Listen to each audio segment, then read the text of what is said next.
Olá, tudo bom? Meu nome é João Henrique Scaff, sou advogado, mestre em Direito Negocial e sou o professor aqui responsável pela nossa disciplina de Direito Empresarial. Não é?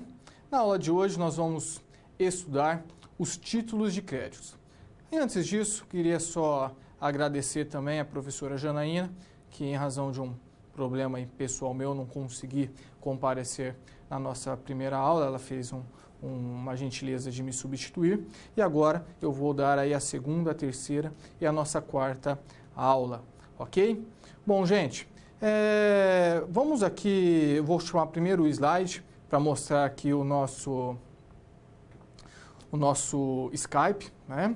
Então, fique aí já para os tutores aí que necessitarem, anotarem. E vamos aqui já dar início à nossa aula, não é? Bom, vamos fazer uma pequena revisão do que nós vimos na nossa aula anterior. Né? A professora Janaína, juntamente com vocês, estudou aqui o direito empresarial e a sua história. Né? Estudou também as fontes do direito empresarial. Analisou a atividade empresarial, né? Analisou, entre outros aspectos, a capacidade civil e a responsabilidade civil, né, que é de suma importância, né, a responsabilidade civil e seus pressupostos, não é verdade? É importante nós saber distinguir as pessoas que podem exercer os atos da vida civil, tá?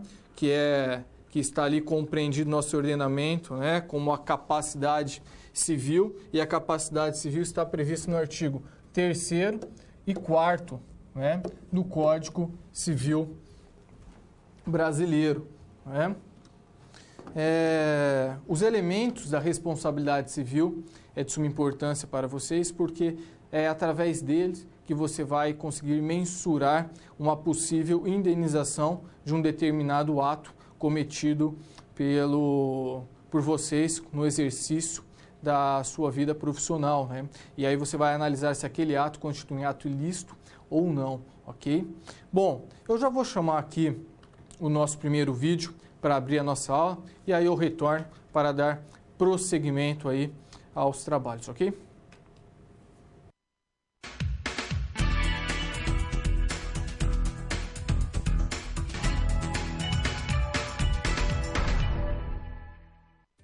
Olá, estamos começando a segunda unidade de Direito Empresarial. Hoje vamos falar sobre isso aqui, títulos de crédito, e sobre o direito que regula o seu uso, o direito bancário. O cheque é o mais conhecido dos títulos de crédito, mas também temos outros. Mas, antes de mais nada, você sabe por que eles foram criados? Imagina que você está vendendo alguma coisa e recebe em pagamento esse papel. Muito bem. Supõe-se que agora esse papel carrega um valor que não vai ser pago agora, mas a dívida está anotada, ou seja, uma operação de crédito. O comprador fala para você entregar para outra pessoa que vai te dar o dinheiro. Negócio feito. No dia seguinte você vai até a tal pessoa e, surpresa, ela não tem nenhum registro ou nem mesmo existe. Então, cadê o valor que estava anotado aqui? Pois é, esse papel não vale nada, mas esse vale. Por quê? Parece óbvio, né? Mas você saberia dizer quais são as diferenças entre eles? É aí que começamos a detalhar o que é, de fato, um título de crédito e por que ele funciona. Para esse papel aqui, existe um sistema institucional inteiro de garantia, legitimação e fiscalização, e o valor do crédito fica nas mãos de entidades oficialmente autorizadas, os bancos. Estamos falando, na verdade, de um grande acordo social, amparado pelo direito bancário e por um conjunto de mercados, instituições e instrumentos financeiros que garantem a regulação e a efetivação das operações financeiras, o Sistema Financeiro Nacional. Pois bem, tudo isso é o que faz um verdadeiro título de crédito. Esse assunto é parte fundamental do direito empresarial. Nós vamos ver claramente como as questões do direito bancário influenciam o nosso cotidiano e estimulam a vida empresarial. O crédito é um fator essencial para o crescimento das atividades produtivas. Daí a importância dos títulos de crédito. Além do cheque, vamos conhecer a letra de câmbio, a nota promissória, a duplicata e a cédula de crédito bancário. Nessa unidade, vamos falar sobre os princípios comuns a todos os títulos e também sobre as peculiaridades de cada um, como devem ser apresentados, quando são usados no cotidiano empresarial e algumas leis regulatórias. Ah, e outra coisa, é importantíssimo entender também o que é o endosso e o aval. Essas são ações bem comuns que ampliam as funções dos títulos de crédito. Vamos entender os reflexos dessas responsabilidades para a vida civil. E se no fim das contas o valor que está escrito no título não for pago? Também vamos falar sobre o ato de protesto, que é a apresentação pública do título ao devedor. Entender quando ele deve ser aplicado é fundamental para sabermos como reaver uma dívida ou como selar um compromisso de crédito. Todas essas são questões do direito bancário e basta você reparar nas notícias de jornais para ver como ele está presente no nosso dia a dia. Pesquise, por exemplo, sobre o nível de inadimplência de empresas e como as dívidas de título são negociadas. Ou procure saber sobre as diferenças entre as regras de sigilo bancário brasileiras e suíças. É preciso ter muito critério e experiência para lidar com essas questões. Você vai ter a oportunidade de praticar com a SGA dessa unidade. Nela, nós vamos acompanhar uma situação em que um personagem, o seu João, decide abrir um pet shop e se depara com circunstâncias que ele só consegue resolver conhecendo a legislação do direito bancário.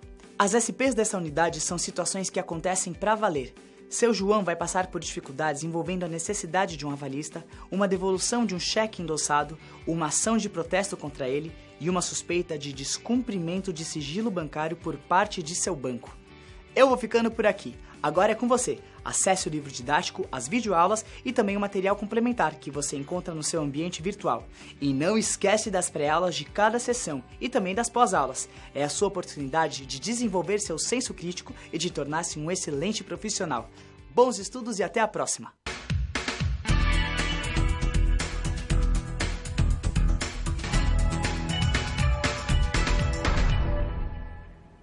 Bom, retornando então, vamos ao quadro, analisar aí quais são os conhecimentos prévios que o aluno deveria ter, né, através dos seus estudos em sua casa. Bom, nós já esperamos que o aluno ele compreenda, né, o conceito e as exigências da capacidade civil. Temos estudado na aula passada, previsto no Código Civil, os seus artigos 3º e 4º, como dito por mim no início aqui da nossa atividade, né? O artigo 3º e 4º, ele traz as questões relacionadas às pessoas que são relativamente e absolutamente incapazes de exercer os atos da vida civil, tá? Isso é importante vocês tomarem um cuidado, porque recentemente foi alterada a legislação. Eu não vou saber ao certo, mas faz 1 ou 2 anos que alterou. Contudo, alguns livros ainda eles estão desatualizados. Então, abram o Código Civil e leem o artigo 3º, leiam o artigo 4º, para vocês tomarem conhecimento, tá? Apesar que no nosso livro essa informação está correta, tá? Se não me salvo engano. Voltando ao quadro, nós também temos que saber distinguir as pessoas que podem exercer os atos da vida civil, né? O que é isso? Isso é compreendido, né, dentro da capacidade civil que está aqui, né, no artigo 3º e no artigo 4º, né? Deve também conhecer a responsabilidade civil e os seus pressupostos, né? Bom, vamos agora analisar e vamos pensar na nossa situação geradora de aprendizagem. Qual que é o caso que nos é colocado? Bom, eu tenho aqui o João, o qual, ao sair de uma empresa que trabalhou por 10 anos, decidiu ser dono de seu próprio negócio, materializando este sonho no pet shop Dog e Cat. Contudo, é necessário ao seu João compreender os aspectos legais quanto aos títulos de crédito, bem como as questões bancárias, pois são pontos que afetam de forma direta a saúde financeira do seu negócio. Quando nós falamos aqui, tá, gente, de títulos de crédito, nós podemos conceituar título de crédito, tá, como um documento necessário para o exercício literal e autônomo do que está nele contido. Tá? Aonde que eu vou descobrir esse conceito dentro do Código Civil? Eu vou descobrir aqui, ó, no artigo 887, tá? A 903 do Código Civil.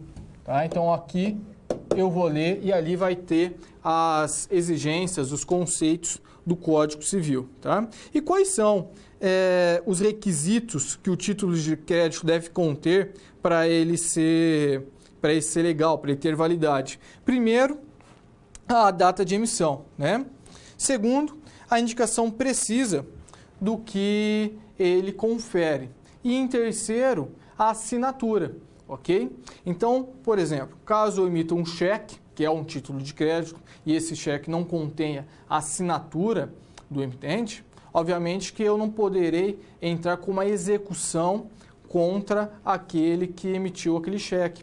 Por quê? Porque aquele título executivo ele não tem validade jurídica, ok? Então, a partir do momento que eu propor a execução de título extrajudicial, o executado, no momento, ele vai impugnar esse título, né? E vai ser reconhecida certamente a nulidade, tá? Por ausência dos seus requisitos. Agora, isso não impede, vejam bem, não confunda, que ele entra com uma ação de cobrança. E aí esse cheque que não está assinado, ele vai ter validade de prova, tá? Mas não, ele perde a sua eficácia, a executoriedade dele.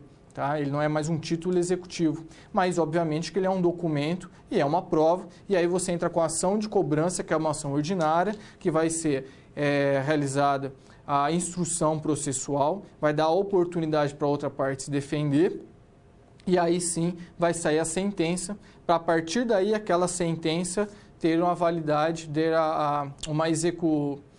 se tornar um título executivo judicial no intuito de você executar o devedor. Ok?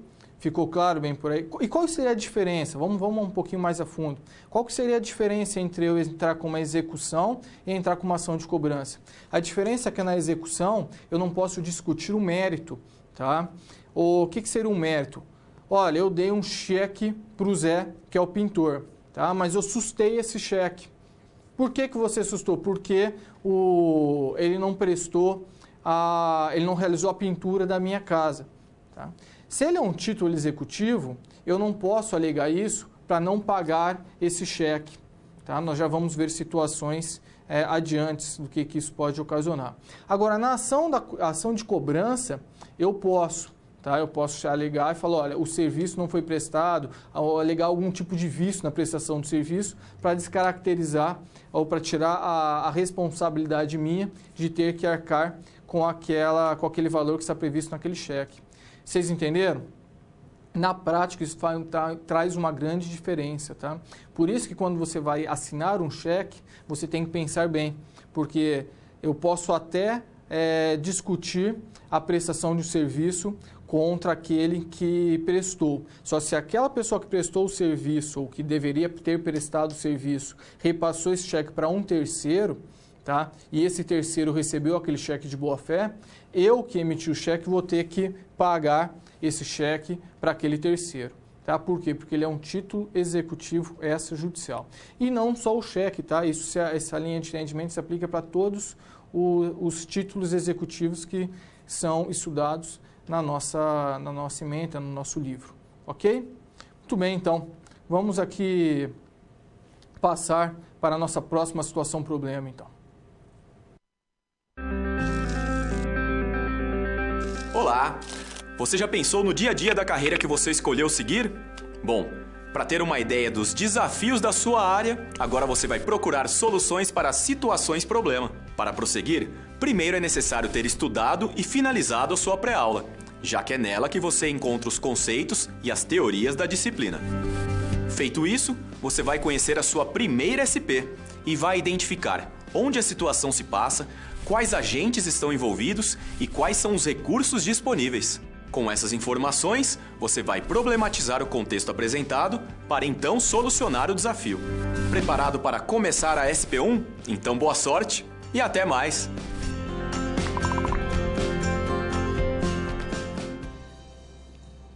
Bom, gente, então retornando aqui, vamos ao quadro para ler a nossa situação problema.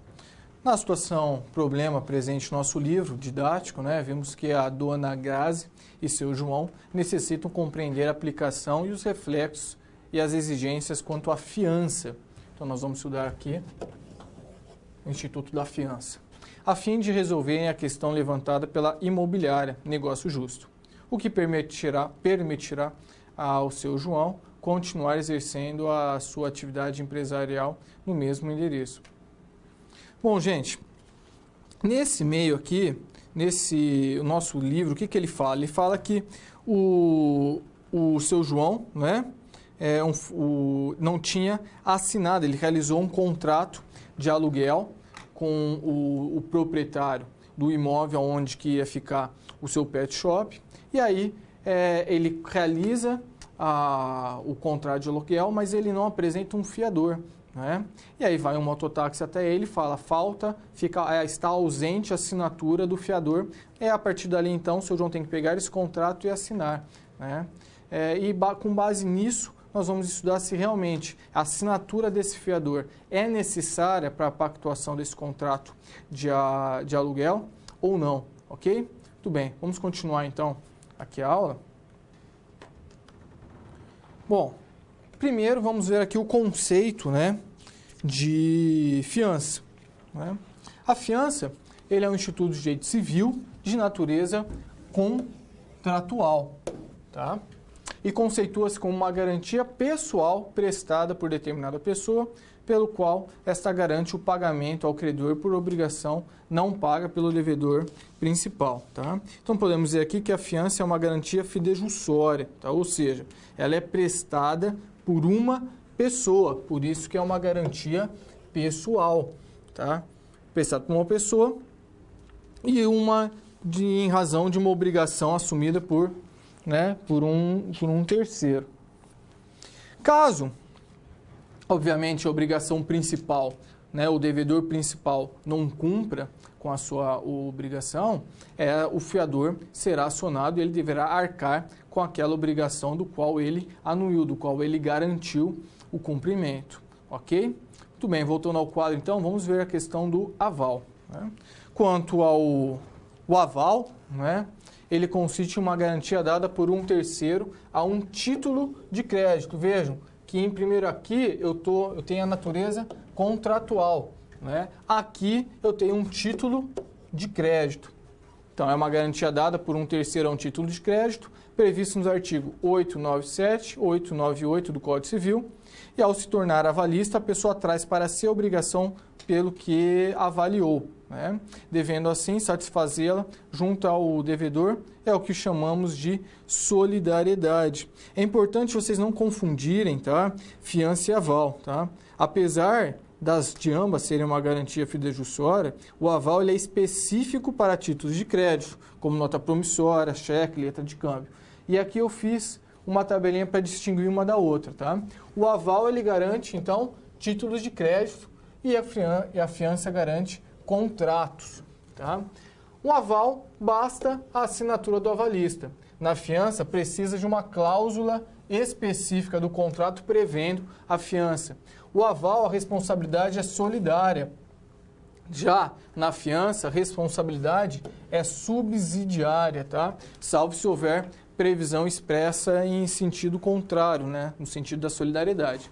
O aval precisa de vênia conjugal, salvo se os cônjuges forem casados no regime de separação total de bens. Já na fiança, precisa de vênia conjugal também, né? Salvo, a mesma coisa, salvo se forem casados no regime de separação total de bens. Qual que é a diferença, professor, entre responsabilidade solidária e subsidiária? Na responsabilidade solidária, eu posso acionar ambos os devedores e apenhorar os bens dos dois, tá? Quem eu achar propriedade, bens, dinheiro, primeiro eu já posso pegar para mim como credor. Na subsidiária, primeiro eu tenho que acionar o devedor principal para depois atacar os bens do fiador, tá? Do devedor subsidiário. Então, primeiro eu ataco um para depois atacar o outro. Claro? Muito bem. Continuando então no quadro, vamos ver aqui quais são as regras gerais da fiança, né? Bom, o contrato de fiança aí, né? Ele nada mais é do que uma pessoa, né, garante satisfazer ao credor a obrigação assumida por um devedor, caso ele não a cumpra. Aí vem o primeiro questionamento. Pode-se pactuar fiança de forma verbal? Né? A resposta é negativa, tá, gente? A fiança, ela dar-se-á por escrito, tá? Por isso, é inadmissível uma interpretação expansiva neste caso. É por isso que naquele exemplo que nós lemos, né, o seu João, ele recebe lá um motoboy que coloca um papel, uma etiqueta, né, falta a assinatura do fiador. Né? Então, por quê? Porque sem aquela assinatura, eu não posso amanhã, depois de entrar em juízo, falar, não, Pedro não assinou o contrato, mas ele realizou um contrato verbal, um pacto verbal comigo, que ele seria fiador. Isso aí não terá validade jurídica, ok? Voltando ao quadro, nós temos aqui que é necessário o consentimento do devedor. Né? Bom, pode-se estipular, tá, que a fiança, ainda sem o consentimento do devedor ou contra a sua vontade. Então, eu não preciso que o devedor aceite aquele fiador que vai se fazer presente no contrato, tá? Então, outra questão é que as dívidas futuras, tá, podem ser objeto de fiança, mas o fiador, neste caso, né, não será demandado, senão depois que se fizer certa e líquida a obrigação do devedor principal. E aí nós entramos na questão do alcance. Qual que seria o alcance dessa fiança, né? Aí nós podemos dizer que, não sendo limitada no contrato, tá, a fiança, ela sempre irá compreender todos os acessórios da dívida juntamente com o principal. O que é isso? Se eu tenho uma dívida de 10 mil reais, tá, de valor aluguel atrasado, tá, 10 mil reais, que é o valor do aluguel atrasado. O fiador não vai responder apenas por esse valor de 10 mil reais, ele vai responder pelos honorários da outra advocatícios, né, do advogado da outra parte, ele vai responder pelas custas processuais, despesas processuais, ou seja, todas as custas acessórias que caminham junto com a dívida principal, ok? Muito bem, voltando então no quadro, né? Ali está dito que a fiança pode ser de valor inferior ao da obrigação principal e contraída em condições menos onerosas. Né? E quando exceder o valor da dívida ou for mais onerosa que ela, não valerá senão até o limite da obrigação afiançada. Não é? E a aceitação pelo credor, né? O credor, gente, ele não é obrigado a aceitar o fiador. Então, vejo aqui que a recíproca do entendimento que acontece com o devedor não é verdadeira nesse caso, né? O devedor, ele não é obrigado a aceitar o fiador que é escolhido pelo credor, mas o credor não é obrigado a aceitar o fiador escolhido pelo devedor, tá? Caso ele não for, né, pessoa idônea, não for domiciliada no mesmo município onde tenha de prestar a fiança ou não possua bens suficientes para cumprir a obrigação. Gente, é um entendimento lógico, tá? Se a pessoa, eu tenho o meu devedor, o devedor apresenta para mim um fiador, mas o fiador ele tem a funcionalidade, a função do fiador é garantir a dívida. E se eu vejo que ele não tem bens suficientes, capacidade econômica para saldar aquela dívida do qual ele está garantindo, eu não sou obrigado em aceitá-lo. Concordo? Muito bem. Continuando no quadro, então. Aí nós entramos aqui na questão do fiador insolvente ou incapaz, tá? Bom, gente, o fiador, ele que for demandado, né, para pagamento da dívida, então eu entro com a ação contra o devedor e contra o fiador. O fiador, ele tem o direito de exigir até a contestação da lide, que primeiro sejam executados os bens do devedor, porque a responsabilidade dele é subsidiária, lembra? Muito bem. Isso aí, o que ele vai estar fazendo? Ele vai estar alegando o denominado benefício de ordem, tá? Benefício de ordem. O fiador, na realidade, né, que é alegar o benefício de ordem, ele tem que aí nomear os bens do devedor também, ele tem que mostrar também para o juiz que o devedor principal tem bens para pagar aquela dívida, ou seja, os bens deles não pode ser atacado. E veja como isso é importante. O fiador fazendo isso, né, uma vez que ele demonstra que o devedor principal tem condições de pagar aquela dívida e uma vez que o credor ataca os bens do devedor e aquela dívida ela é saldada, o fiador ele sai daquele processo, daquela lide, eximido, sem ter sofrido consequência. O devedor principal, amanhã depois, não pode acionar o fiador para que ele pague a dívida do qual ele tinha com o credor, tá? Caso ele não faça, o que vai acontecer? O devedor principal poderá pegar os bens dele, do fiador, e o credor, então, vai ter a sua dívida saldada, e aí apenas caberá para o fiador entrar com uma ação de regresso contra o devedor principal para tentar recuperar aquilo que ele perdeu, tá? Em razão da dívida do devedor principal. Entenderam? Tudo bem, continuando então no quadro. Agora tem uma exceção, tá? O Código Civil fala que não se aproveita esse benefício ao fiador se ele renunciou expressamente no contrato, se ele se obrigou como principal pagador ou devedor solidário, e se o devedor for insolvente ou falido, tá?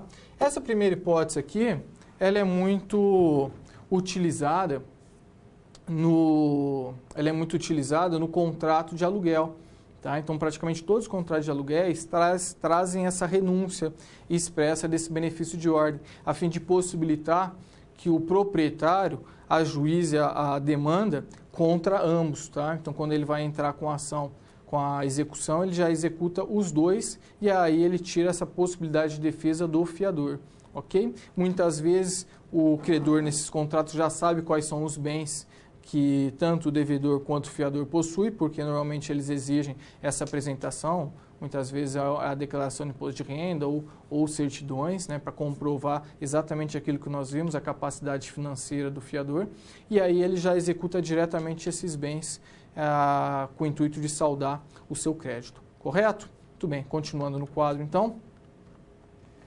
A anuência do fiador, né, e a questão do aditamento do contrato, que nós vamos entrar em uma discussão interessante. Vejam, aditamento do contrato é a modificação. Você tem um contrato, aí você faz uma modificação nesse contrato e a isso se dá o nome de aditamento, tá? Bom, é diferente de prorrogação, então são dois termos distintos, tá? O enunciado 214 do Superior Tribunal de Justiça, ele fala que o fiador na locação não responde por obrigações resultantes de aditamento do qual ele não anuiu. Então, existia um contrato, foi modificada as cláusulas, impôs uma obrigação a mais ao devedor através de aditamento contratual. Esse fiador que foi fiador do primeiro aqui, da primeira pactuação do primeiro contrato, ele não vai estar vinculado com essas obrigações decorrentes desse aditamento contratual que foi feito posteriormente. Correto? Muito bem. Voltando ao quadro ali, aí tem a questão da prorrogação por prazo indeterminado. A maioria dos contratos de aluguéis prorrogam-se por prazo indeterminado. Se assina uma vez, caso você continue naquela residência, depois daquele prazo, esse contrato vai se renovar automaticamente. Neste caso, tá, a fiança ela vai se estender até a efetiva devolução deste imóvel, tá?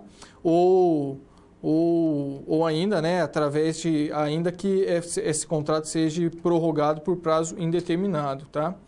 É interessante, tá, que para que o fiador ele não continue vinculado a este contrato, deve-se existir ali uma cláusula específica nesse sentido no contrato de aluguel, correto?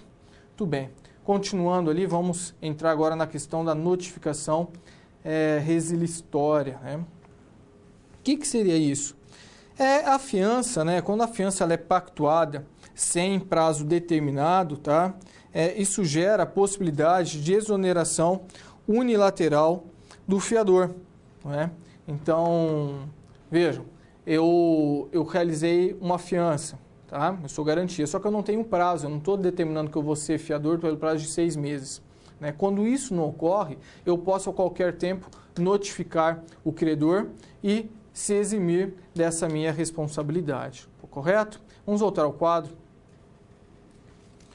Bom, antes de entrar só na outorga, o chora, continuando nessa questão que eu estou dizendo, lembre só a questão, essa notificação resolutória, essa exoneração do fiador, ela não é imediata, tá, gente?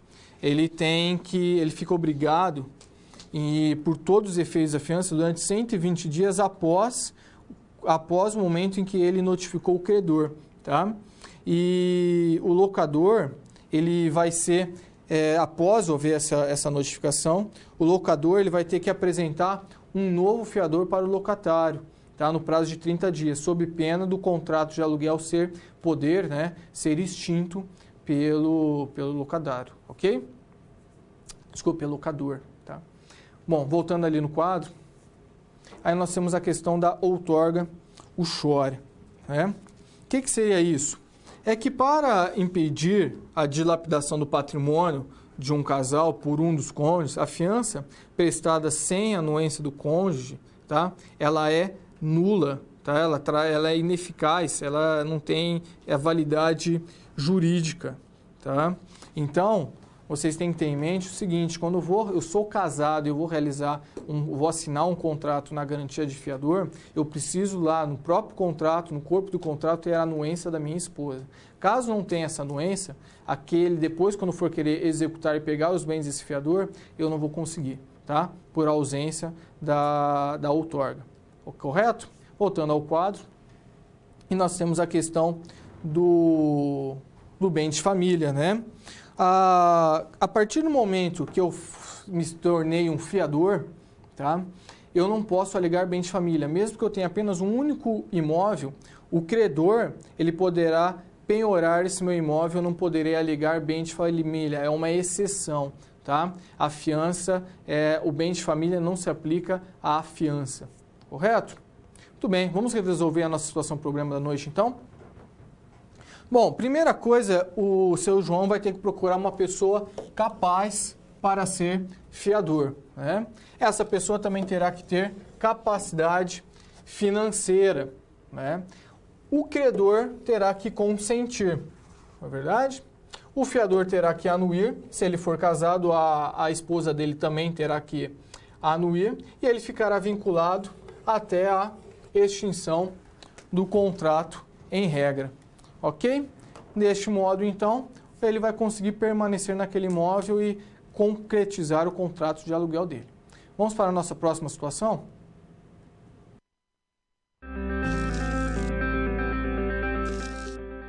E aí, conseguiu encontrar uma solução satisfatória para a SP1? Como você pôde notar, o desafio apresentado tem como base situações comuns da realidade de mercado. Eles são elaborados a partir de informações de empresas, experiência dos professores e acontecimentos do cotidiano. Isso significa que antes mesmo de você se formar, além de todo o conhecimento teórico, você já está em contato com a realidade do seu futuro profissional. E caso surja alguma dúvida, acesse o fórum e envie a sua pergunta, ok? Confere agora a SP2.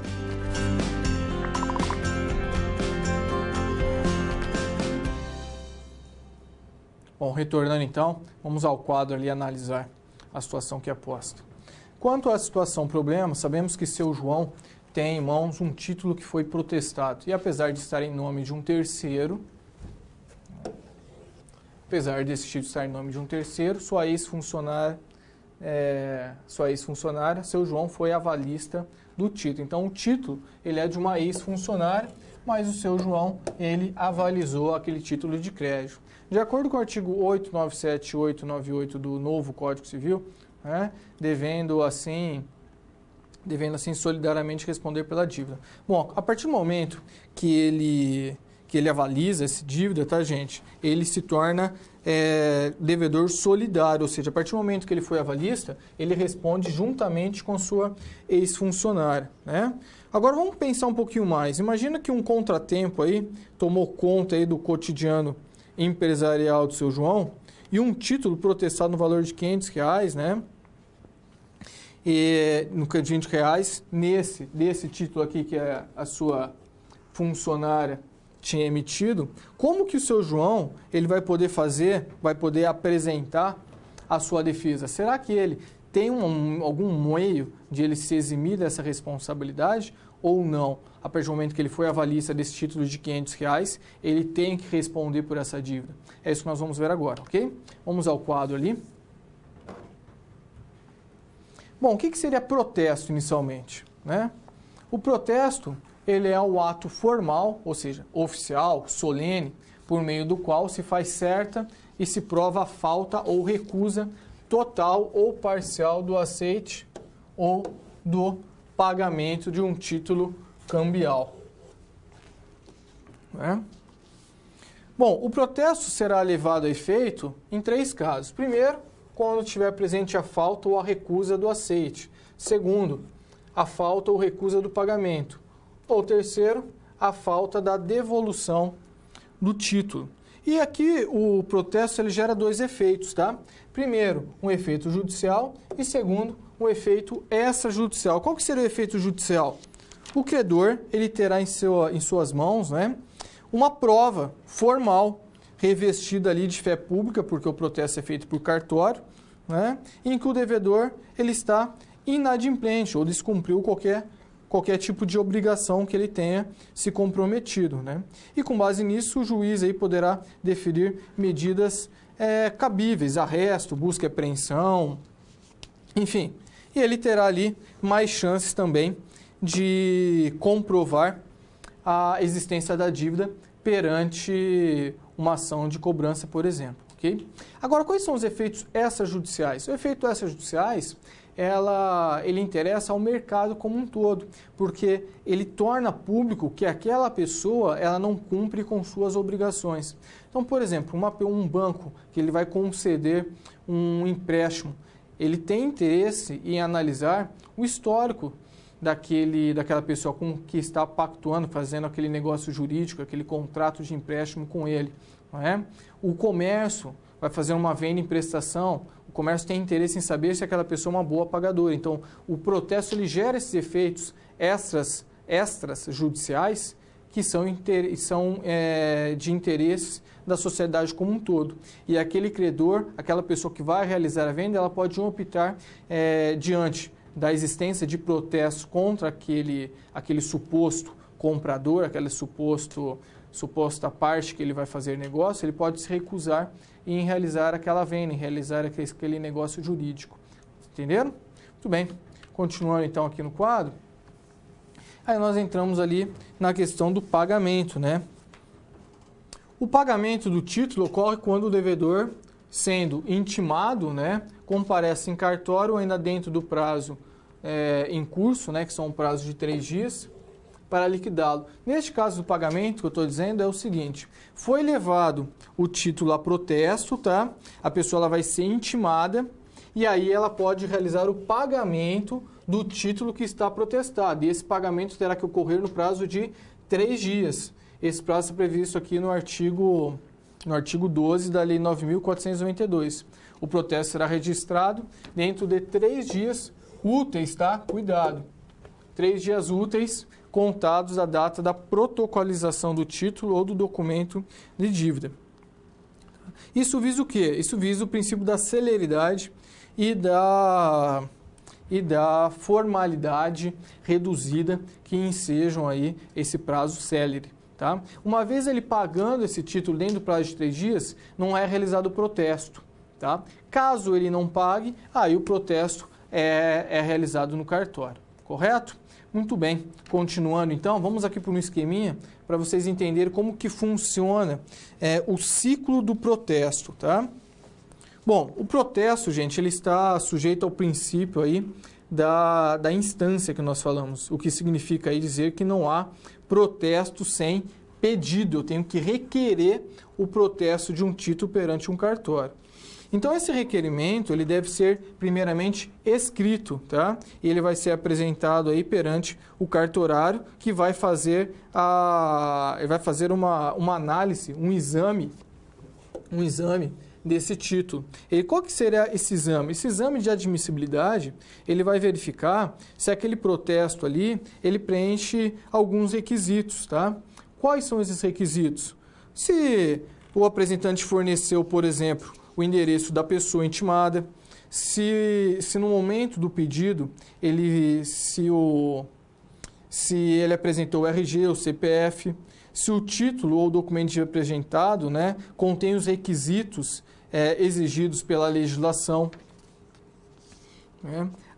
Ele vai analisar também a questão da localidade, se o título está sendo apresentado na localidade certa para ser protestado, entre outras questões. Tá? Não cabe ao cartorário analisar a questão de decadência ou prescrição. Tá? Uma vez ele entendendo que esse título não preenche esses requisitos, ele vai colocar aqui no caso aqui, um título irregular, ele vai determinar o retorno desse título ao apresentante para o cumprimento das exigências. Por exemplo, às vezes a pessoa ela não apresentou o RG ou o CPF daquela pessoa que será protestada, às vezes não faltou o endereço, então ele pede para retornar e nesses casos tem como essas informações serem sanadas, volta para o cartorário e ele continua o protesto. Caso essas informações não consigam ser sanadas, por exemplo, um título que está sem assinatura, ele não realiza o protesto. Agora, voltando no quadro, caso haja o preenchimento, o título é válido e foi preenchido todos os requisitos, né? Vai ser determinada a intimação. Então, vem aqui, título válido, é determinado a intimação daquela pessoa que será protestada. E vai ser realizada, então, a intimação pessoal dessa pessoa. Em último caso, pode ser realizado também a intimação por edital, tá? Bom, neste caso, então, realizando a intimação pessoal, o que poderá ocorrer? O protesto em si, né? Tem casos em que a própria pessoa que leva o título a protesto, ele desiste de protestar, ele retira. Em último caso, então, o título que está protestado, ele pode ser retirado através de uma medida judicial, tá? Então esse seria o ciclo resumido do protesto. Bom, aí nós que entramos na questão do aval, né? O aval, na realidade, né, o avalista, ele não faz jus ao benefício de ordem. Então tudo aquilo que nós falamos da fiança, o avalista ele não faz jus àquele benefício. A responsabilidade do avalista é sempre solidária, podendo ser o avalista acionado juntamente com o avalizado. E aí nós falamos, o protesto, nesse caso, né, ele é necessário, né? Aí vai depender, tá? Tem dois casos. Primeiro, ele seria indispensável, tá? Se o credor deseja executar os denominados co-obrigados, tá? Então, neste caso, eu vou ter que protestar esse título. Caso ele seria facultativo contra o devedor principal e o seu avalista. Então, não necessariamente eu teria que realizar o protesto desse título para executar, porque o avalista ele responde sempre, tá? De forma equiparada ao devedor principal, tá? Somente se eu tiver a intenção de executar os co-obrigados, aí sim eu vou ter que levar esse título a protesto. Tranquilo até aqui? Muito bem. Continuando no quadro aqui, ó, vamos resolver então a nossa situação. Naquele caso, então, como que seu João vai poder apresentar a defesa para ele não ir, né, a protesto? Bom, o protesto será registrado dentro do prazo de 3 dias. Ele pode, dentro desse prazo de 3 dias, para contar de quando ele for intimado, né, ele pode pagar a dívida e ele não vai ter o seu nome protestado. Agora veja, se ele pagar, ele vai perder esse dinheiro, não tem como ele recuperar? Não, cabe a ele uma ação de regresso, tá? Ao seu João, contra a funcionária, a pessoa que emitiu o título, né? O avalista que paga a dívida, ele subroga-se nos direitos do credor, sendo assim plenamente cabível a condenação do emitente da nota provissória locatária, né, ao pagamento do montante despendido pelo avalista para satisfazer o crédito incorporado no título, tá? Isso aí é uma jurisprudência. Ou seja, o único meio do seu João não continuar vinculado, não responder, não ter seus bens atingidos, é ele pagar. Agora, veja, a partir do momento que ele pagou, ele tem a faculdade em executar a devedora principal ou não, ok? Muito bem, então. Vamos chamar o nosso próximo vídeo para continuar a nossa aula.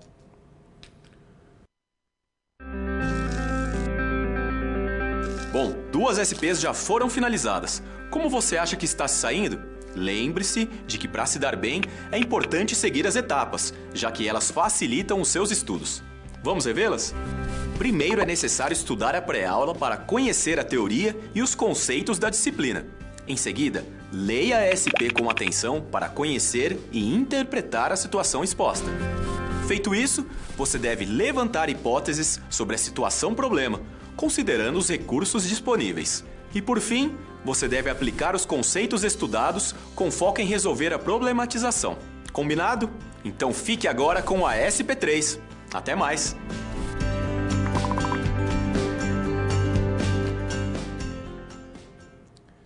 Muito bem, retornando agora, vamos ali para o quadro, analisar a situação, né? João, ao chegar ao banco Din Money, que nome lindo, dirige-se ao caixa como de rotina e ao finalizar os pagamentos, Ricardo, caixa e cliente seu João, informa que há um cheque que foi devolvido em sua conta e já reapresentado, não tendo o emitente provisão de fundos para o pagamento, ou seja, cheque sem fundo. Ao pegar o cheque em mãos, no valor de R$700, verifica que foi um cheque pego em pagamento de seu Manuel, mas sendo o emitente Dona Suzana. Então vejam bem, quem que era o devedor do seu João? João é o credor, Manuel é o seu devedor, tá? Mas Manuel pagou a sua dívida com um cheque que foi emitido pela Dona Suzana e esse cheque retornou sem fundos. Tá? Quais as medidas cabíveis para o recebimento desse valor? E é isso que nós vamos ver agora, não é? Porque nós vamos estudar a questão do cheque, né? Será que o cheque ele é um título executivo? Quais são as características, suas peculiaridades? Vamos ao quadro ali a ver agora. Bom, o cheque, primeira informação, e guardem isso no fundo do coração de vocês, hein? O cheque é uma ordem de pagamento à vista, emitida contra um banco em razão de fundos que a pessoa emitente tem naquela instituição financeira. Decorem isso, tá? Decorem isso. Isso significa o quê? Que é um título de modelo vinculado também, tá? Uma vez que o cheque é aquele documento emitido por um banco em talonário específico com uma numeração própria, ou seja, ele tem que seguir os padrões determinados pelo Banco Central. Não é qualquer papel que pode ser denominado cheque. Agora, quando eu falo que é um título de pagamento à vista, o que isso significa? Que é a mesma coisa quando eu dou um cheque para alguém, quando eu emito um cheque para alguém, é a mesma coisa como se eu estivesse dando um dinheiro para essa pessoa, tá? Então, o cheque, ele representa dinheiro, ele é um título de pagamento à vista, tá? Tenham isso em mente que vocês já vão ver qual que é as consequências legais disso. Vamos ao quadro ver os requisitos. Os requisitos do cheque são: primeiro, ele tem que conter a denominação cheque, inscrita no contexto do título, né? E expressa em língua em que este é redigido. Então, se o cheque ele é de um banco americano, ele vai estar escrito em americano. Se ele é de um banco brasileiro, ele vai estar escrito em língua portuguesa, né? A ordem é incondicional de pagar a quantia determinada, né? O nome do banco ou da instituição financeira que deve pagar. A indicação do lugar de pagamento, indicação da data e do lugar de emissão. E, obviamente, a questão já batida por nós, a assinatura do emitente, sacador ou de seu mandatário com poderes especiais, não é? Bom, aqui temos algumas denominações quando nós falamos de cheque. Nós temos o sacador, o sacado e o tomador, não é? Então, quando a pessoa ela emite o cheque, né? Ela tem aqui o correntista, que é o sacador, né? Ele encaminha, ele emite o cheque para o credor dele, que é denominado tomador, né? E a instituição, o credor, ele vai à instituição financeira, que é o sacado, no intuito de receber o dinheiro que está contido no cheque. Claro? Muito bem. O local de emissão, gente, o local de emissão, ele deve corresponder exatamente ao local em que o emitente se encontra no momento que ele preenche o cheque, tá? Contudo, aí as pessoas elas costumam aí preencher o local de sua agência bancária. Nesse caso aí, prevalece o que está escrito, ou seja, o cheque considera-se emitido no local indicado no título, tá? No local indicado no título. Então, veja, por que isso é importante? O local de emissão ele vai ter relevância, inclusive, na questão de crimes, por exemplo, de estelionato, tá? No caso de você fazer um boletim de ocorrência e onde aquela ação irá possivelmente tramitar, tá? Então, ele tem repercussões práticas isso. Muito bem. Continuando o quadro, vamos ver a questão do endosso, então. Bom, eu tenho um cheque e é usual as pessoas endossarem esse título de crédito, né? O que seria o endosso? O endosso é o ato cambiário mediante o qual o credor do título de crédito, endossante, transmite os seus direitos a outrem. Quem que seria esse outro? É o endossatário, tá? O endosso produz dois efeitos basicamente. Primeiro, ele transfere a titularidade do crédito e segundo, responsabiliza o endossante. Quem que é o responsabiliza o endossante? Vejam, gente, que o endossante ele pode inserir, tá? Primeiro uma coisa, vamos voltar um pouquinho, tá? O endossante ele não transfere, tenha em mente, que o endossante ele não transfere apenas o título, tá? Ele transfere também a garantia de pagamento desse título. Então ele se torna devedor solidário, tá? Para ele não responder, para ele não ter essa vinculação com aquele título, ele tem que colocar uma chamada cláusula de não vinculação, de não responsabilidade. Então ele vai escrever no título que ele está endossando, mas ele não está se comprometendo com o pagamento daquele título executivo. Entenderam? Muito bem, voltando no quadro. Essa cláusula também é chamada de cláusula sem garantia, tá? Que foi o termo que eu utilizei aqui no slide nosso, só para não ter confusão. A legislação, tá, gente, ela cambiária, ela veda o endosso parcial ou limitado, tá? Então, o que seria isso? O endosso limitado parcial olha, eu coloco uma cláusula sem garantia, mas falando, esse título vale 10 mil, só que eu só estou garantindo 5 mil. Isso não pode. Ou eu endosso a totalidade, ou eu não endosso nada, tá? E vamos ali no quadro, agora nós vamos trabalhar a questão do endosso deve ser feito no verso. O que é isso, essa afirmação? É a regra. A partir do momento que eu faço o endosso no verso, basta eu colocar a minha assinatura. Então, eu vou pegar aqui no verso do cheque e vou colocar aqui, ó, o endosso, né? Coloco aqui uma assinatura qualquer, uma assinatura aqui, eu coloco uma assinatura, pronto, basta. Está assinado, está endossado. Então, eu não preciso escrever no título aqui que se trata de um endosso. Eu apenas venho aqui e faço uma assinatura qualquer, já está, qualquer não, né? A minha assinatura e eu estou endossando o cheque. Agora, se eu fizer o endosso no anverso do título, ou seja, né, na frente, aqui na frente, né, aí sim, tá? Aí sim eu vou ter que fazer uma menção que trata-se ali de um endosso, tá? No verso não precisa, mas no anverso precisa fazer a menção que trata-se de um endosso, tá? Outra questão, existe limite, professor, de número de endossos que eu tenho que fazer no cheque? Não, tá? Existia uma limitação antigamente, uma lei que limitava isso por questões tributárias, só que essa lei, ela não mais tem validade, eu acho que foi revogada, tá? Por outro. Então, hoje você pode fazer inúmeros endossos em um cheque. Então, não é incomum você pegar um cheque que já teve 2 endossos. Bom? Muito bem, continuando no quadro.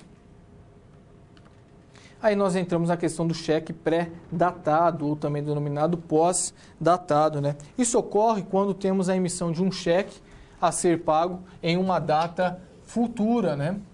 Neste caso, perderia o cheque a natureza de título de pagamento à vista? Ou seja, se eu não falei que o cheque ele é dinheiro, se ele é dinheiro, eu posso ir no banco receber a hora em que eu bem desejar, correto? Bom, gente, ele não perde, tá? A partir do momento que ele é cheque, ele sempre será uma ordem de pagamento à vista, tá? Devendo ser considerada não escrita qualquer menção em sentido contrário. Ou seja, se eu fizer qualquer menção em sentido contrário, não vai ter validade legal nenhuma. Tá? Então, dessa forma, o cheque ele sempre pode ser descontado ou devolvido conforme o emitente possua ou não conta, né, fundos, né, na sua conta. Ocorre, gente, que embora o banco não tenha responsabilidade alguma neste caso, tá, quem apresentou aquele cheque de forma extemporânea, ele é responsabilizado. Então, vejam bem, eu dei um cheque para ser pago daqui 2 meses. Né? A pessoa assumiu, nós fizemos um negócio, falou, eu não posso pagar agora esse carro, mas então posso pagar de forma um cheque pré-datado para que daqui 2 meses? Falou, não, sem problema algum. Ele pega o cheque, eu pego o carro, e aí ele sai. Passado uma semana, ele vai lá e deposita o cheque e pega o dinheiro que estava na minha conta, faz um rombo aquele dinheiro, então aquele ato dele causa um abalo, porque eu não poderia ter pego aquele valor porque eu tinha outros compromissos a saldar, não é? O banco, ele pode fornecer? Obviamente que pode, ele pode dar trocar o cheque ali para a pessoa, né? Fazer a transferência dos fundos. Contudo, gente, o banco, apesar de não ter responsabilidade em razão do cheque ser um título de pagamento à vista, a doutrina entendeu que isso fere o princípio da boa-fé e causa um dano àquela pessoa que emitiu aquele cheque. É o que traz ali a súmula 370 do STJ. Vamos ao quadro ali, ler ela. Caracteriza dano moral a apresentação antecipada do cheque pré-datado. E na mesma linha, a súmula 388 diz que a simples devolução indevida do cheque caracteriza o dano moral. O que significa? Eu apresentei o cheque, mas o cheque não tinha fundos. Logo, não teve dano para o emitente. O emitente ele não perdeu nenhum dinheiro. Como é que ele vai alegar que teve dano, apesar de ter apresentado de forma antecipada? Essa súmula põe fim a essa discussão, tá? Mesmo que não tenha a devolução, a simples devolução indevida de cheque caracteriza dano moral. Então, a partir do momento que ele apresentou e a devolução ela foi indevida, já basta para caracterizar esse dano moral, ok? E aí a pessoa que apresentou, ela vai ter que responder e ressarcir a pessoa que emitiu esse documento. Claro, gente, isso acontece demais, né? Vamos ao quadro ali. Bom, nesse caso, então, como é que o seu João vai ter que fazer? Ele vai pegar esse cheque, vai protestar de uma forma extrajudicial. Caso os devedores não paguem dentro daquele prazo de 3 dias, ele deverá procurar aqui um advogado, não é? Ajuizar uma execução, né? No caso que eu coloquei o termo genérico, uma ação, em face de ambos, tanto de Manuel quanto de Suzana. Por quê? Porque a Suzana ela endossou esse cheque, então ele pode entrar com a ação em face dos dois e receber ali de quem ele conseguir pegar algum bem primeiro, né? E aí ele vai, então, receber a sua dívida. Bom, gente, eu acho que está bem tranquilo, né? Muito bem, então. Então, vamos passar aqui para a nossa próxima situação. Quando você faz uso de todo o material didático, você passa a conhecer as teorias e os conceitos da disciplina de forma mais completa. Só assim as SPs, que servem de exercícios práticos que te preparam para o mercado de trabalho, terão efeito na sua carreira. Ou seja, seguindo as etapas, você está adquirindo experiência profissional antes mesmo de terminar o seu curso. E se durante a sua leitura algum ponto de interrogação surgir, não se preocupe. Envie sua dúvida no fórum, ok? Fique agora com a SP4. Boa sorte!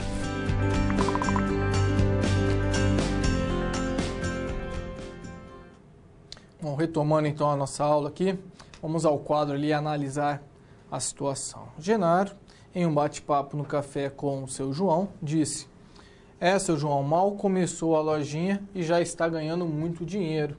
E é até cliente VIP, depósito gordos, né?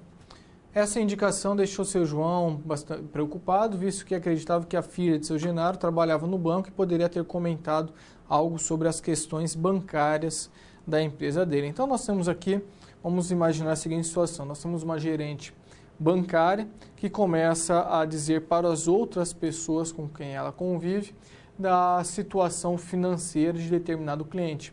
Ou seja, ela começa a expor as questões bancárias dos clientes do qual ela administra as contas, né?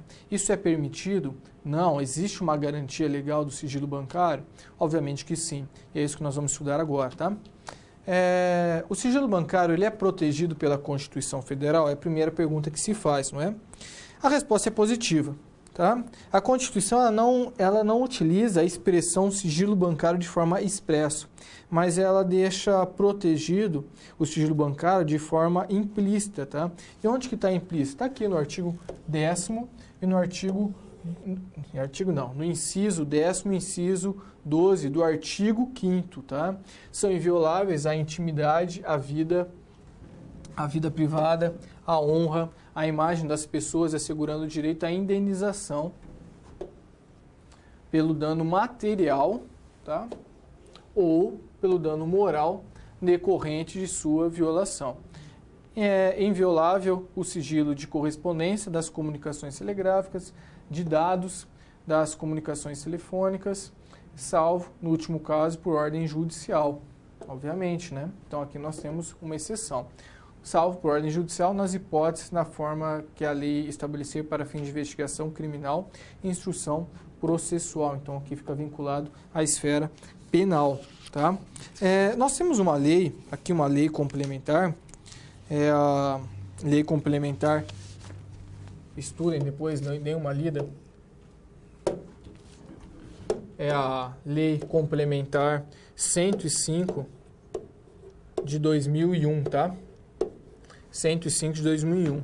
No seu parágrafo 1º, ela já estabelece que as instituições financeiras conservarão o sigilo de suas operações ativas e passivas e serviços prestados, tá? Então, gente, vamos entender o seguinte, o sigilo bancário, ele pode ser compreendido, em outras palavras, tá? Como um dever jurídico imposto às instituições financeiras, bancárias, de não informar a movimentação bancária das contas dos seus clientes.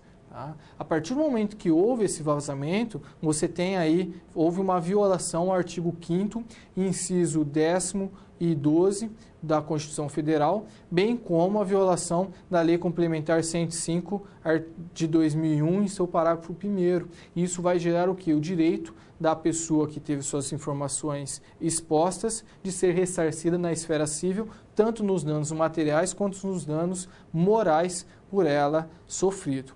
Claro isso? Tranquilo? Então vamos ver agora quais seriam aí, quais são as hipóteses de você ter acesso aos dados bancários. Então nós colocamos aí no quadro, né? É necessária autorização judicial? Sim, tá? Ao longo do tempo, gente, foram desenvolvidas algumas teorias sobre o fundamento jurídico do sigilo bancário. Dentre elas, né, nós podemos citar aqui a teoria do segredo profissional, cujos defensores entendem que os banqueiros têm um dever profissional de manter em segredo as informações obtidas manter em segredo as informações obtidas em relação aos seus clientes. E nós teremos ali ainda a teoria da obrigação jurídica. Essa teoria da obrigação jurídica afirma que o sigilo bancário encontra fundamento em uma norma legal. Tá? Nesse caso, gente, a gente não há que se falar em fundamento de uso e costumes consagrados, tá? Se há uma obrigação legal. Então, enquanto aqui nós estamos tratando a primeira teoria, que esse sigilo ele tem uma ligação com a profissão, né? É um fundamento, seria uma questão ética, já aqui não, nós estamos falando de uma obrigação legal, disposta em lei. Tá? No Brasil, o sigilo bancário deriva do segredo profissional e encontra também respaldo na Constituição Federal no que tange à proteção da intimidade. Tá? Assim, não é possível nós chegarmos a uma conclusão que houve aqui uma fusão de ambas as teorias. Se emprega no Brasil as duas teorias. Tá? Quanto a por que é necessário você ter uma autorização judicial para você quebrar os dados bancários de uma pessoa. Isso aqui é o que nós chamamos, tá, gente, de cláusula de reserva de jurisdição. Na realidade, trata-se aqui de um postulado de reserva de jurisdição que importa sempre em submeter à esfera da decisão de um magistrado a prática de determinados atos cuja vai importar em violação aos ditames que estão contidos, ditames, direitos fundamentais que estão inseridos na Constituição Federal. Então, para você violar esses direitos, é necessário a submissão deste ato à apreciação de um magistrado. Só então você vai poder expor esses dados a terceiros, sejam esses terceiros autoridades ou particulares. Ok? Muito bem. Continuando no quadro, então, aí vem a pergunta: a prova obtida de forma ilícita pode ser utilizada no processo criminal para fundamentar uma denúncia? Imagine a seguinte situação. Um delegado, ele realiza a quebra, ele entra numa agência bancária e impõe que o gerente informe para ele dados de um determinado suspeito. Só que ele não tem um mandado, tá? Ele não tem uma autorização judicial nesse intuito, tá? Nesse sentido. Essas provas, mesmo que configurem com base naqueles documentos, estejam configurados, tenha materialidade delitiva de um crime, né? Tenha provas do cometimento de um crime, essa prova poderá ser utilizada? Não, tá? Não poderá. Vamos ali no quadro ver uma tabela? Bom, eu vou aprofundar ainda essa questão. Por que não vai poder utilizar? Vamos continuar nessa questão aqui da prova ilícita. Qual que é a teoria que fala que essa prova não poderá ser utilizada? Tá? É a teoria do frutos da árvore envenenada, tá, gente? Ela tem uma teoria... o fundamento dela seria na Suprema Corte Americana, tá? E ela diz que a prova ilícita produzida, ou seja, a árvore, né, tem o condão de contaminar todas as provas delas decorrentes, os frutos. Podemos dizer o seguinte, que os efeitos da ilicitude transcendem a prova viciada, ou seja, a prova ilegal, passando a contaminar todo o material decorrente, ou seja, todo o material que deriva de uma prova ilícita, ele se torna ilícito por derivação. Tá? Como que se dá? A partir do momento ele pegou os dados bancários, vamos imaginar aquele caso do delegado, foi lá e pegou os dados bancários de forma ilegal. Com base nesses dados bancários, ele descobre a existência de uma fazenda, ele vai naquela fazenda, entra naquela fazenda e consegue obter a prova que faltava. Essa prova que faltava, ela tem validade? Não. Por quê? Porque essa prova só foi obtida por derivação do conhecimento daquela prova ilícita. Então, essa prova ilícita aqui do banco gerou a possibilidade do delegado pegar essa prova que condenou o cliente. Então, ela é prova ilícita por derivação. É necessário o juiz, no momento de apreciar, de ver no processo o que é ilícito, o que não é, qual prova deriva da prova ilícita e qual prova, consequentemente, será nula, ele vai ter que analisar o liame de ligação, tá, entre uma prova e outra. Essa prova, se eu tiver duas provas, uma ilícita, só que a outra ela não é ilícita, por quê? Porque ela foi obtida de forma independente, ou seja, ela não tem ligação direta com essa prova. Um exemplo, a pessoa foi e pegou os dados bancários de forma ilegal. Só que eu tive uma testemunha que se apresentou na delegacia de forma espontânea, acusando, né, alegando ter presenciado o crime. Tem alguma ligação entre essa prova aqui e aquela pessoa que se apresentou de forma independente? Não. Então, essa prova ilícita ela será extinta do processo, será extraída do processo, e a prova testemunhal permanecerá, porque ela é independente, ela não tem vinculação. Correto? Muito bem. Continuando, então, o quadro, né?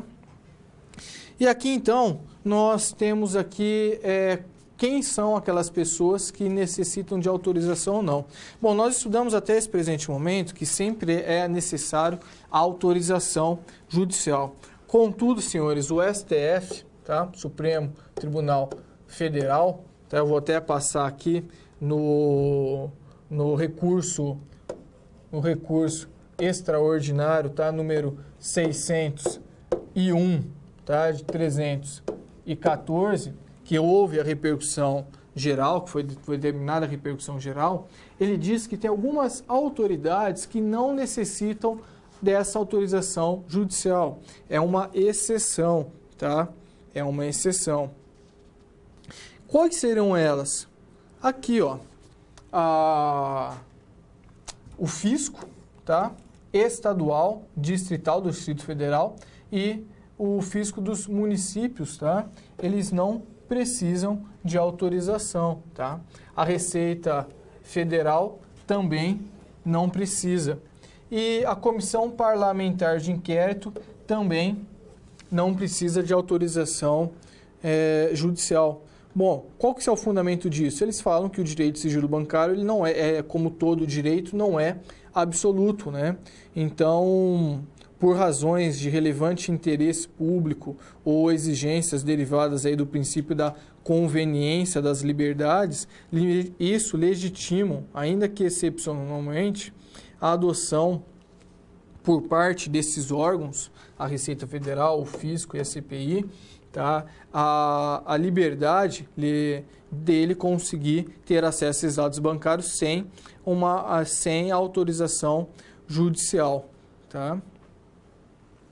E aí a autoridade, obviamente, passa a ser a responsável por esses dados. Agora vejam, a polícia, o Ministério Público e o Tribunal de Contas da União, eles precisam de autorização. A regra permanece válida para eles, tá? Não existe exceção neste caso. Então vejam, a regra necessita de autorização judicial. Aquele quadro que eu passei para vocês é a exceção. Então a autoridade já não necessita de autorização judicial, mas ela fica comprometida em manter o sigilo daquelas informações. Caso esse sigilo vaze, ela será responsabilizada. É uma decisão que já faz, eu acho que uns 2 anos por aí, mas ela é uma decisão importante, ok? Muito bem, então. Aproveitando, antes de fazer a resolução, teve alguns tutores que me levantaram a respeito de revisão, tá? Fazer uma revisão para a prova. Normalmente, quando eu já fiz isso, eu fiz através do Facebook da minha página pessoal, que é Professor João Henrique Scaff. Eu não vou me comprometer com vocês nisso, mas caso eu consiga um tempo na minha agenda, eu posso fazer um live, né, um ao vivo ali no Facebook com vocês, para fazer uma revisão acerca da matéria que nós estamos estudando, ok? Não é minha página pessoal, tá? É a minha página profissional, que é Professor João Henrique Scaff. Tranquilo? Mas eu não vou me comprometer ainda com vocês nisso. Bom, continuando aqui, vamos resolver a questão.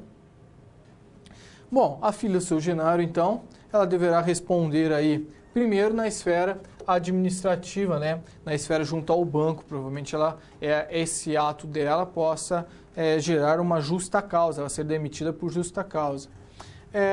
A segunda, na esfera civil, ela vai responder aí uma ação de danos materiais e morais, juntamente, tá, com a instituição bancária. A instituição bancária vai responder juntamente com ela e ela vai responder por ser solidária, tá? E criminal, né? Porque isso também configura responsabilidade criminal, configura, a depender do caso, crime, correto? Muito bem, gente. Então vamos para o próximo vídeo e aí nós voltamos com a parte final da nossa aula. Bom, chegamos ao final da nossa aula. E depois de concluir todas as SPs, é hora de você refletir sobre tudo o que aprendeu com os desafios. Vamos lá? Primeiro, ficou claro que o conhecimento vem ao fazer uso do material didático disponível no ambiente virtual do aluno. Isso inclui fazer a pré-aula, assistir aos vídeos, ler os textos e acessar as web-aulas. E depois de compreender os conceitos da disciplina, você aprendeu a aplicar os fundamentos aprendidos em situações similares às da realidade do mercado de trabalho. Tudo isso faz de você um aluno proativo e mais capacitado para exercer a sua profissão, o que te coloca passos à frente na hora de ter sucesso profissional.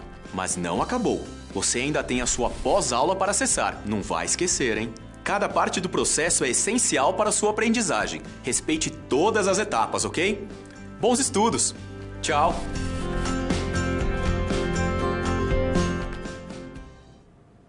Bom, retornando então, vamos ali propor uma nova situação, vamos ao quadro. Eu tenho aqui José, ele compra um carro de Pedro, tá? Então José compra o carro de Pedro, sendo essa compra instrumentalizada por meio de uma emissão de uma nota promissória no valor de R$10.000. Pedro, por sua vez, tem uma dívida perante Antônio.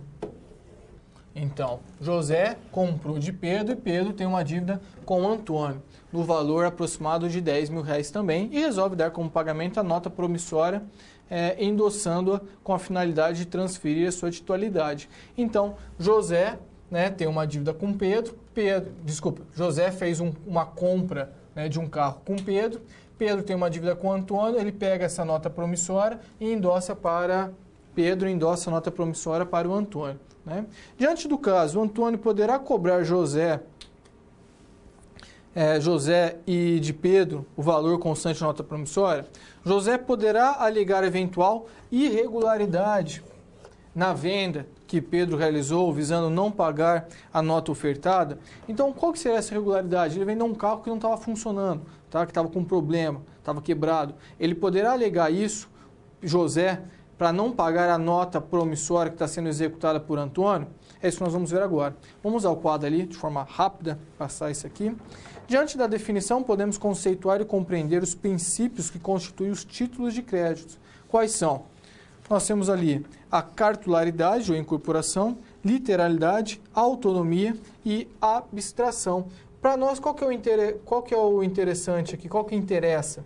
É o princípio da autonomia. Por esse princípio, entende-se que o título de crédito configura-se um documento constitutivo de um direito novo, autônomo, originário, e completamente desvinculado, grifem isso, da relação que lhe deu origem. Ou seja, essa relação do José comprou um carro com Pedro, essa relação aqui não tem vinculação com a relação de Pedro e Antônio, tá? Essa nota promissória ela não fica vinculada a isso. Assim, gente, as relações representadas em um determinado título de crédito, elas são independentes.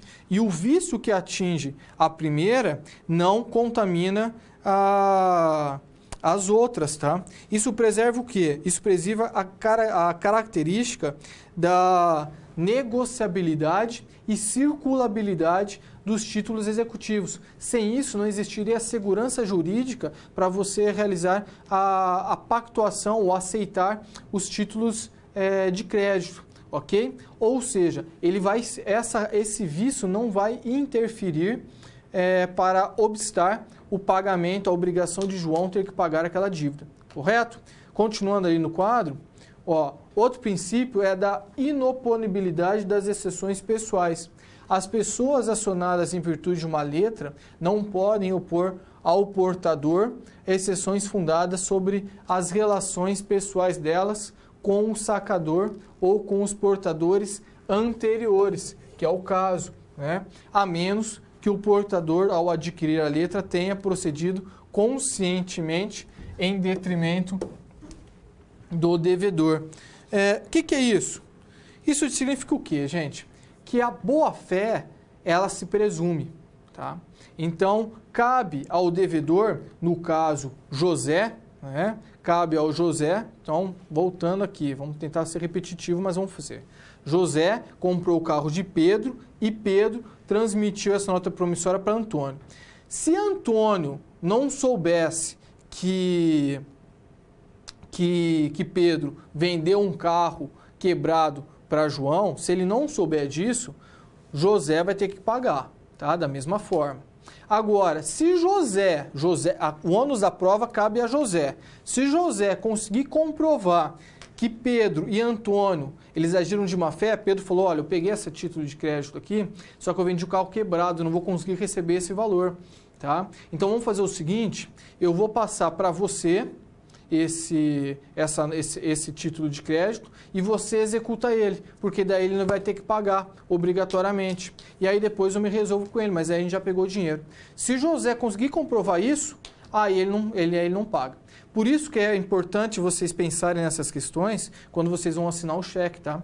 Porque às vezes você dá 4, 5, 6 cheques para uma pessoa com pagamento, essa pessoa não realiza aquele serviço, por exemplo, você contratou um serviço de marcenaria e aí você começa a pagar ele de forma antecipada, já dá todos aqueles cheques para a pessoa pega aqueles cheques, passa para terceiro e no final das contas não entrega nenhum móvel que você contratou, depois para você comprovar que aquele terceiro não está de boa fé, isso aí é praticamente impossível, tá?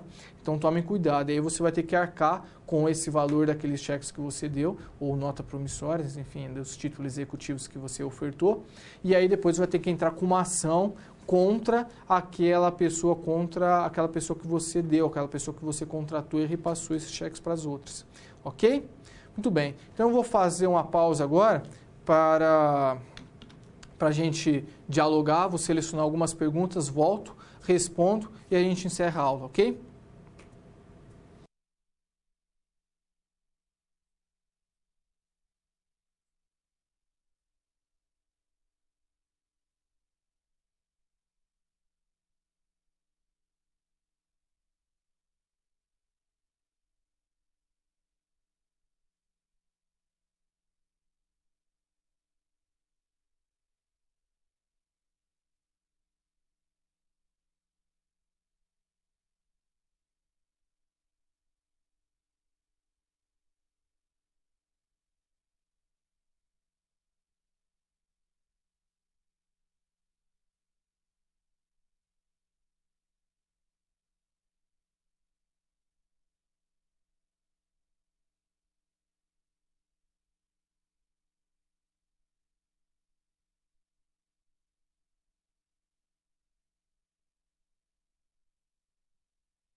Bom, gente, retornando agora, né?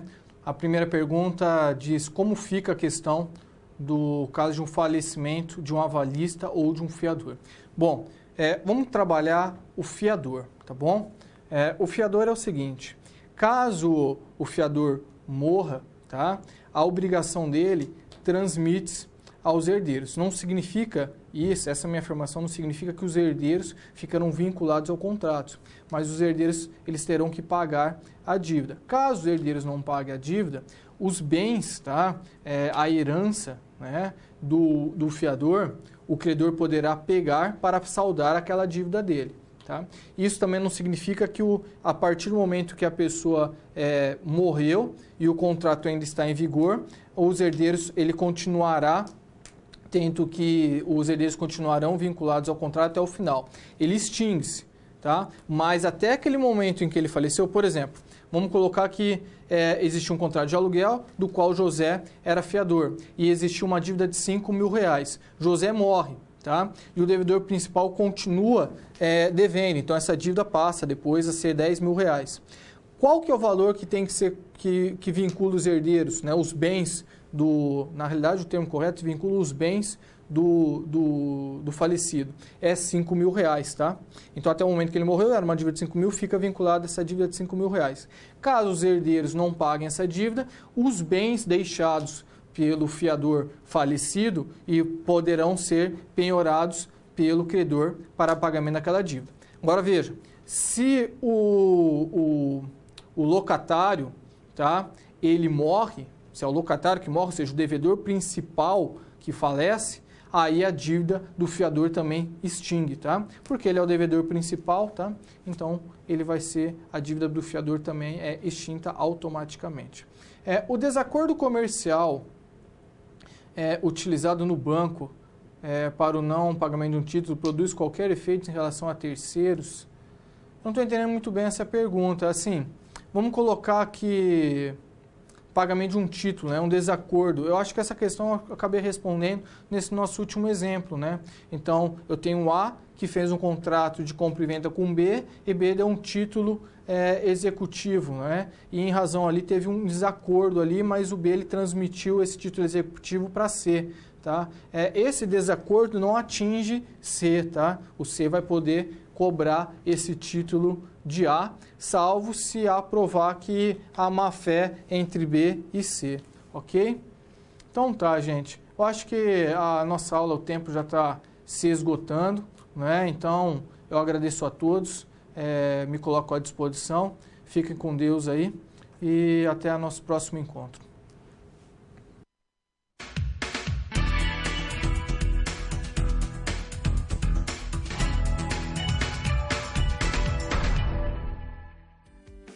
Olá, vamos chegando ao final da unidade 2 de Direito Empresarial. Nessa unidade, você conheceu um pouco sobre os títulos de crédito, os princípios atribuídos a eles e em que situações são usados. Viu que eles são regulamentados pelo direito bancário, que legitima também ações como o aval e o endosso. E que todas essas atividades recebem normas e fiscalização do Sistema Financeiro Nacional, sendo o Conselho Monetário Nacional o órgão máximo normatizador das atividades bancárias. Conhecendo um pouco de todo esse conjunto, tivemos a oportunidade de aplicar esse conhecimento em 4 situações problema. Vamos lembrar quais foram? Na SP1, seu João enfrenta o primeiro problema logo ao abrir seu pet shop. O contrato de locação do local não é aceito porque ele não tem fiador. Como a situação é resolvida? A resposta está no Código Civil, onde a fiança é prevista. Vimos que o fiador também assume as responsabilidades contidas no contrato de aluguel. Por isso, é muito importante saber os detalhes do direito empresarial e dos títulos de crédito. Já na SP2, para surpresa de seu João, acompanhamos um ato de protesto contra ele, um título que não foi pago por sua ex-funcionária, avalizado por ele. Pois é, para evitar uma ação de cobrança contra ele, o pagamento deve ser feito, mas vimos que ainda lhe cabe a ação de regresso. Na SP3, mais uma surpresa. Um cheque de um cliente devolvido pelo banco não havia fundos. E o cheque foi emitido por outra pessoa. Estava somente endossado pelo cliente do seu João. O que fazer? Aprendemos que a pessoa que endossa um cheque também fica responsável pelo seu pagamento. E, caso ele não pague, vimos que o cheque pode ser protestado. E, em último caso, resta a possibilidade de uma ação de cobrança. Por fim, na SP4, nos deparamos com uma suspeita de quebra de sigilo bancário pelo banco onde seu João tem conta, uma situação bastante séria para o banco. Por isso, ele considerou que seu vizinho estava apenas querendo especular como ia sua vida financeira. Mas entendemos que, havendo comprovação de que houve mesmo vazamento de informação, o banco pode sofrer sérias penalidades. Agora é sua vez. Crie outras situações que exijam um bom conhecimento sobre os assuntos que vimos. Aqui vão algumas sugestões. A lei define que o aval pode ser parcial. Muito bem, crie uma situação em que uma pessoa avaliza apenas parte do valor de uma compra e o restante é avalizado por outros. Segunda sugestão, imagine que o emitente de um cheque escreve nele "bom para" e coloca uma data 1 mês adiante. A loja que recebe tenta sacar imediatamente e o cheque é devolvido por falta de fundos. A loja entra com protesto. Essa ação de cobrança é cabível? Uma dica, o cheque é um título à vista. E uma terceira e última sugestão. Imagine que um empreendedor resolve abrir uma empresa para atuar no segmento de previdência privada. Ele pede ao seu contador e administradores que formalizem a nova empresa. Vai dar certo? Bem, você vai precisar rever a organização do Sistema Financeiro Nacional. Coloque essas sugestões em situações que podem ser reais e passe para os seus amigos resolverem. Esse é um ótimo preparo para a sua atuação profissional. A seguir, veja algumas dicas de pesquisas que mostram como o nosso assunto está aí no seu dia a dia. Pesquise na web, por exemplo, sobre o título Nota Promissória e veja as últimas alterações na regulamentação desse título. Veja como isso influi diretamente na atuação das empresas. Procure prestar atenção no poder de atuação do Banco Central e veja como suas decisões refletem no nosso cotidiano. E por fim, veja as últimas notícias sobre quebra de sigilo bancário de políticos e saiba quais os passos necessários para se quebrar um sigilo. Aproveite esses exemplos para buscar mais informações relacionadas ao tema dessa unidade. E não se esqueça, com o seu livro didático você pode aprofundar seus estudos. E os questionários das pré- e pós-aulas são a sua chance de testar o seu aprendizado. Essa unidade se encerra aqui. Bons estudos e continue colocando seus conhecimentos em prática.